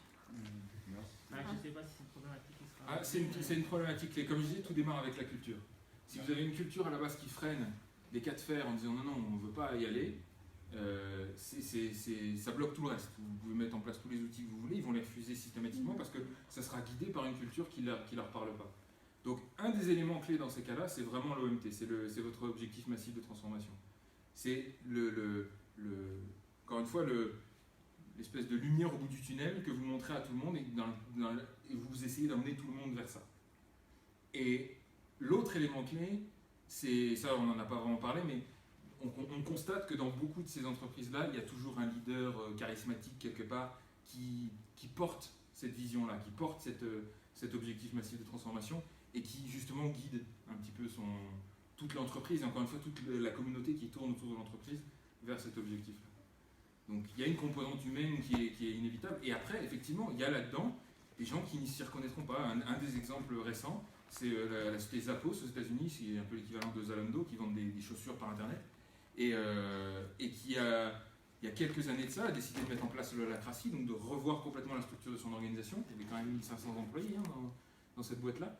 Et ils ont, en même temps qu'ils mettaient ça en place, le CEO a dit, bon ben, ceux qui ne sont pas d'accord avec ça, ceux qui ne se reconnaissent pas dans cette vision-là et dans ces valeurs-là, je vous paye pour partir.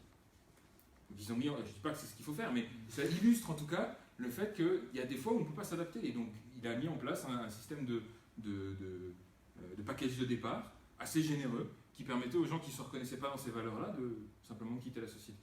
C'est ça que la compréhension du changement est importante. Ah ouais. Et encore une fois, c'est en même temps trouver... allez, quand on définit son OMT, ce qui est important, c'est pas de définir son OMT en fonction du marché. C'est pas une décision business, c'est pas un truc qu'on se dit le marché a besoin de ça, alors je vais aller vers ça. Non, il faut bien entendu prendre en compte dans la définition de cet objectif qui vous êtes vous en tant que dirigeant et qui vous êtes en tant qu'entreprise, qui sont les employés, en quoi ils croient. C'est un peu l'image que vous représentez avec des personnes qui sont en train d'escalader une montagne, Voilà. qui sont tous attachés l'un à l'autre, mais ils vont tous vers la même direction. Donc, Exactement. On ne peut pas escalader avec 5 personnes et 2 personnes qui tirent vers le bas, 3 personnes qui montent vers le haut. Exactement. On doit tous, Donc la clé, c'est vraiment d'arriver à emmener tout le monde, mais du coup, pour emmener tout le monde, encore une fois, il faut prendre en compte l'existant. Effectivement, on ne part pas de zéro. Pour une start-up, entre guillemets, c'est facile aussi de démarrer sur une organisation exponentielle parce qu'ils peuvent tout créer de zéro. Vous avez une entreprise qui existe déjà, vous avez des employés avec leurs croyances, avec leur culture. Il faut intégrer ça, évidemment, dans la définition de l'objectif et leur faire comprendre pourquoi c'est important. Il y a Ouais, pour rebondir à ce que vous disiez, en fait, nous aussi on est en plein changement et il y a des choses, il y a des personnes qui sont hyper réfractaires et on a fait une formation MBTI, je ne sais pas si vous connaissez ça. Et donc c'est tout ce qui est problème de communication et autres, et ça permet à chaque personne de vraiment définir son profil sur base de 4 critères. Et j'y croyais pas du tout, mais en fait ça nous a aidé énormément parce que les personnes se sont rendues compte. On avait prévenu le formateur évidemment qu'on était orienté vers des changements et qu'il y avait des personnes réfractaires. Et il a orienté ça d'une certaine manière. Et après on a refait des réunions à ce sujet-là, et ben, c'était beaucoup plus ouvert, quoi. Parce qu'elles arrivaient à s'exprimer. Parce que quand vous avez quelqu'un de réfractaire, ben voilà, il va faire tout pour boycotter, mais il ne va peut-être pas le dire, vous voyez. Tandis que là, c'est vrai aussi, je ne sais pas ce que vous en pensez, mais tandis que là, ben, il y a vraiment eu, tout le monde a mis ses cartes. Et on s'est exprimé vraiment ouvertement, on a essayé de rassurer, et ça a vraiment beaucoup aidé. Il y a une technique aussi, je pense qu'il y en a qui connaissent Dr Goldratt, qui écrit un livre qui s'appelle Le But, et également Réussir n'est pas une question de chance, mais il écrit toute une série de bouquins. Et là, si vous avez des gens qui sont réfractaires au changement, vous avez de la chance, parce que dès que vous allez sortir l'idée, ce sont directement ces gens-là qui vont vous dire oui, mais... Et ils vont vous donner tous les points négatifs de votre idée, et c'est ça qui va vous permettre d'anticiper tous les problèmes que vous allez avoir et de bâtir avec eux la bonne solution. Donc c'est ce qu'on appelle l'arc des réalités futures et les arcs de transition, qui permettent avec tous ces oui mais qui sont vraiment une mine d'eau d'informations, de problèmes qui peuvent arriver, en disant ok, dans ce cas-là, qu'est-ce qu'on va faire si ce problème-là se pose, et au fur et à mesure, on va construire une solution qui est vraiment bonne.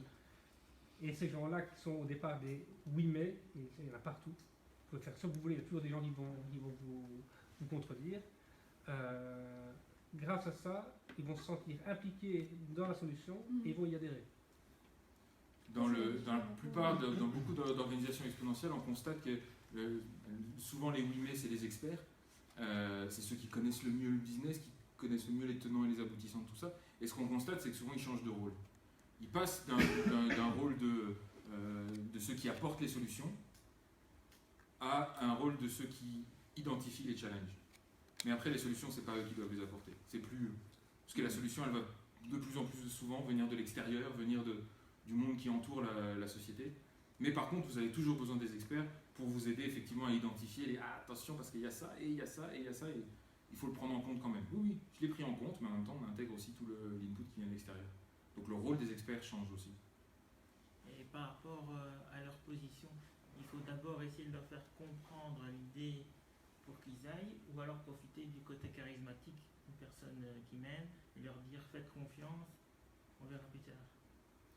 Confiance aveugle, c'est pas justement. Ça a eu marché, mais ça marche beaucoup moins bien. Parce que justement, et autour de ça, c'est indissociable de la notion de transformation organisationnelle aussi. C'est que si vous passez à un modèle où le terme anglais c'est empower, vous autonomisez de plus en plus vos employés, bah, fatalement, ils vont être de plus en plus acteurs. Donc ils ne vont pas vous suivre bêtement. Au contraire, il faut qu'ils deviennent acteurs. Il faut qu'ils prennent les responsabilités. Pour prendre un exemple, il y a beaucoup d'entreprises qui font du logiciel aujourd'hui dans lesquelles vous avez tout un tas de processus, puis à la fin, il y a des tests. Il y a beaucoup de tests avant qu'on passe en production. Chez Facebook, il n'y a pas de tests. Du coup, les développeurs, ils doivent faire super gaffe à ce qu'ils font, parce qu'une fois que ça part en prod, ça part en prod. Donc ils mettent en place les outils, les méthodes, tout ce qu'il faut pour s'assurer que leur travail, il est correct, quoi, du premier coup, quasiment, dans un monde idéal. On a du test continu aussi maintenant. Voilà, et on a même du déploiement continu, c'est-à-dire qu'on fait plusieurs déploiements par jour. Et on peut aller très loin dans cette logique-là. Mais encore une fois, l'idée, c'est votre objectif à terme, c'est que les gens prennent, chaque membre de votre entreprise prenne à bras le corps la mission d'ensemble. Et donc, ils participent le plus activement possible. Et ça, c'est difficile à faire si les gens vous suivent aveuglément. Non, mais une des réponses, c'est de co-construire. C'est de les amener à construire C'est ça. plan massif de transformation. Je ne veux pas faire du top-down, c'est aussi ça. Ouais, exactement. C'est quelque part. C'est du bottom-up. Chacun. Oui, c'est beau. Mais Oui, il n'y a plus de bottom, il y a plus de de top. C'est que chacun puisse apporter sa pierre à l'édifice et qu'ensemble, on construise ce plan. Et ça, il n'y a rien à faire. Pour le tester avec des enfants, ça marche beaucoup mieux. Ouais, c'est ce qu'on essaie de mettre. Mais après, la difficulté... Et s'ils restent réfractaires au changement, après tout ça? Mais s'ils y ont contribué, Non, c'est ça. Ouais. c'est paradoxal d'y rester réfractaire.